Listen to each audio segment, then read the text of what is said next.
Yes, my people, so today I'm going to be breaking down a loop I made for someone like SZA. It's an R&B vibe, super simple, but I think it sounds really good, so I'm going to show you exactly how I made it.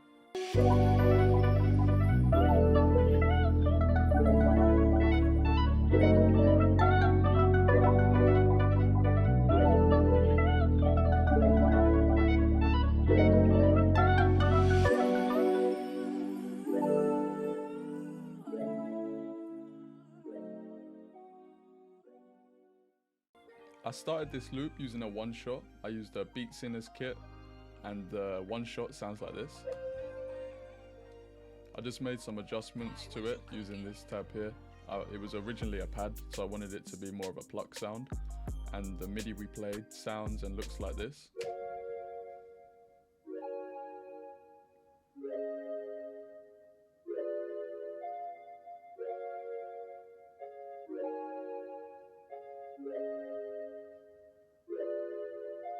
So to get the R&B vibe with the chords, I'm using a lot of 7th chords, and then I'm using a lot of 9th chords. So this is a 9th chord just without the 3rd.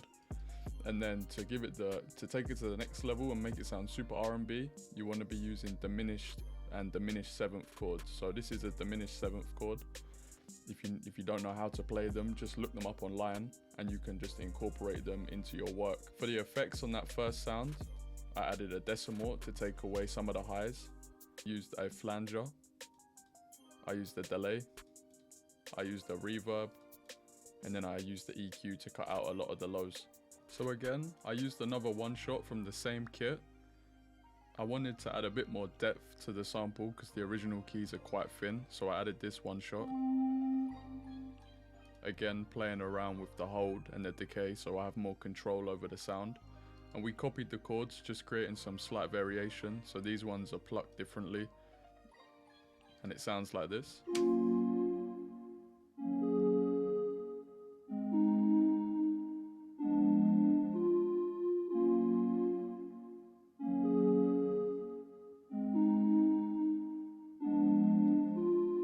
For the effects on that one shot, I've got a chorus, I've got a delay, a reverb, and then just the EQ. So that on its own sounds good, but it's a little bit boring. I wanted to add some accents and textures. So I've just used this accent, which sounds like this.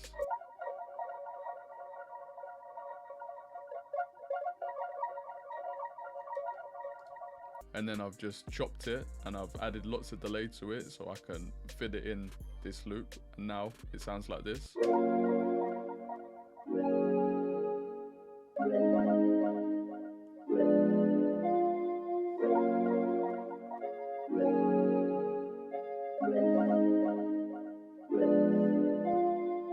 So then I added another accent, which originally sounds like this. I then cut it up and changed some of the pitching around, so now it sounds like this.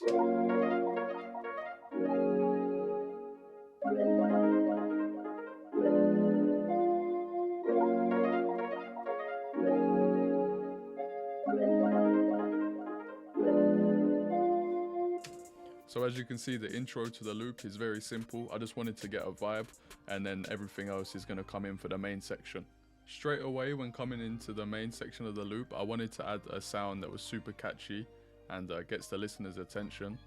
So I've added a Repro 5 and I used that AZ finger pluck, and that is these two here, and it sounds like this.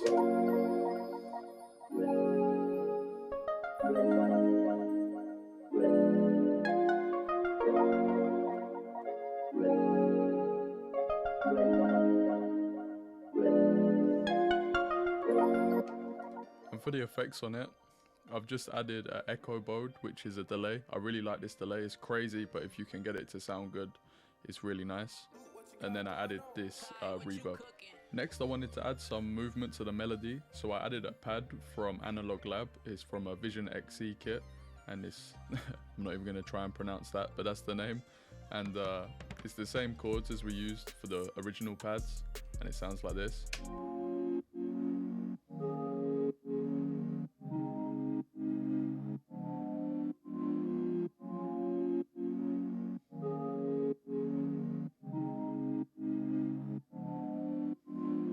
Get it? So it sounds like it's almost breathing. We added a kickstart too. This sample had a lot of noise, so I just used the NS1 to get rid of some of the noise in it. And then I used a EQ to cut some of the lows and a little bit of the high noise. Next, I wanted to add a catchy synth, so I went back into Repro 5 and I added this Arc Clary synth, and the MIDI for it looks like this and it sounds like this.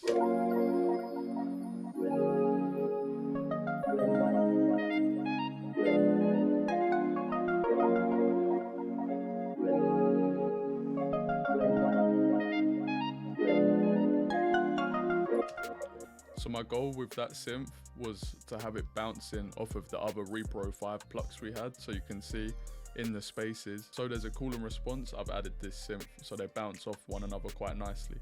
So next, I thought this sample really needed a vocal, something super catchy. So again, I've gone back to that Beat Sinners kit and I've added a vocal loop from the kit, and it sounds like this now.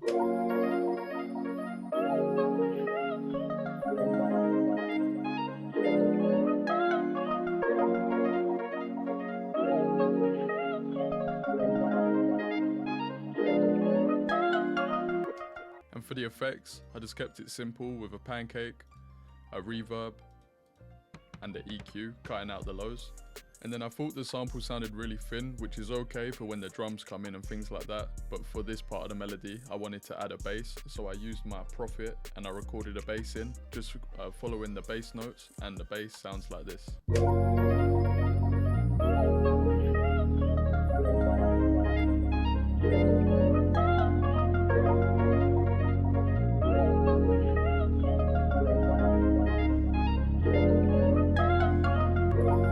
And then there's one last variation in the loop, and it's just a second vocal I added for when the drums come in, and it just sounds like this.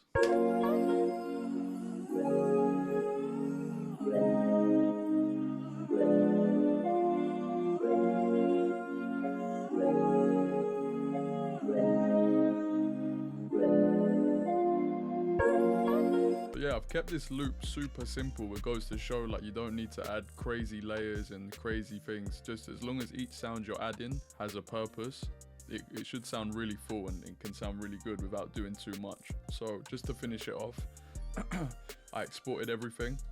I've pitched it up by 1 octave and I've taken the BPM from 63 to 67, and now it sounds like this.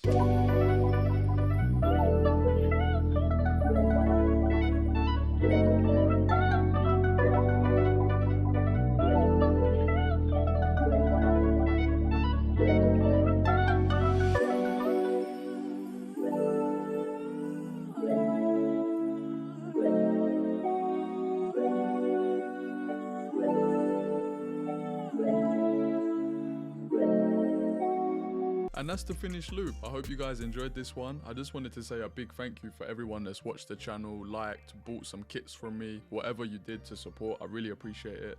I hope everyone had a good year, and 2025 we can make it better. So yeah, let's get it.